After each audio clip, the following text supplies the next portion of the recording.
Davom etamiz hurmatli obunachilar, kompyuterlarimizni olib keldik. Chortoqqa, hop, sanatoriya atrofida va hozir orientir tushuntiraman. Chortoqdan kelganda, Chortoq sentrdan bu tarafga yurganda 10-maktabgacha ta'lim bog'chasi bor. Hop, shu yerda bog'chaning ro'parasida bizning game klub joylashgan.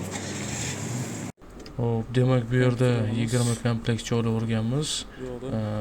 Chortoq sanatoriyadan keyin Chortoq Baliqko'lga borib, yana 11 komplekt o'rnatamiz. Bu yerda 9 komplekt. Demak, keyinchalik yana qo'shadigan bo'ldi. Hop, bu yerda hozir kompyuterlarni tushiramiz va o'rnatishda davom etamiz. Hop, kompyuterlarni tushirib bo'ldik. Hozir ustanovkasini boshlab yuboramiz.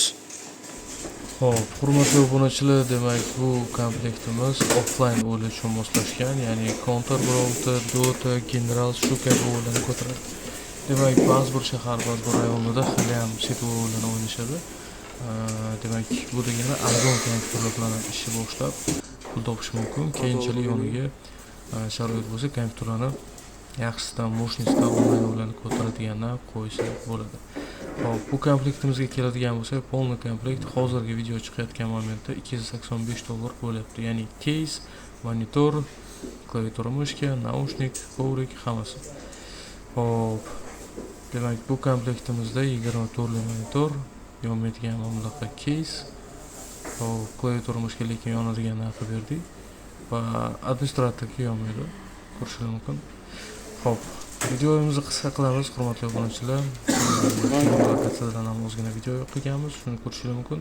Demak, murojaat qilaverasizlar, butun O'zbekiston bo'ylab shunaqa kompyuterlarni olib kelib, o'rnatib, polni ishlatib beramiz. Arzon, qulay narxlarda qilib. Hop, klaviatura mushkamiz mana ko'rinishi. Demak, hurmatli obunachilar, sizlar bilan javob beradi. Bu lokatsiyadan endi keyingi lokatsiyaga o'tamiz.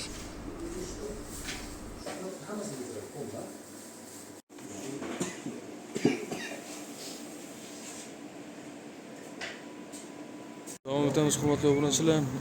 Chortoqqa yana olib keldik kompyuterlar. Beshqo'rg'on sentriga. Hop, keyingi 11 komplektimizni ham olib keldik. Faqat bizning xonamiz tayyor emas ekan. Hozir mana bu kreslolar, podstavka mebel bizdan bo'lgan. Olib kelib o'rnatishgan, faqat tepasiga rozetka ishlari ham daji qilinmagan. Shuning uchun keyingi qoldirdi ustanovkamiz yoki hozir ustanovka qilib ketamiz, keyin rozetka ishlarini to'g'rilab olishadi. Xullas, videomiz chala bo'lib qoldi. Keyingi videolarda joylaymiz.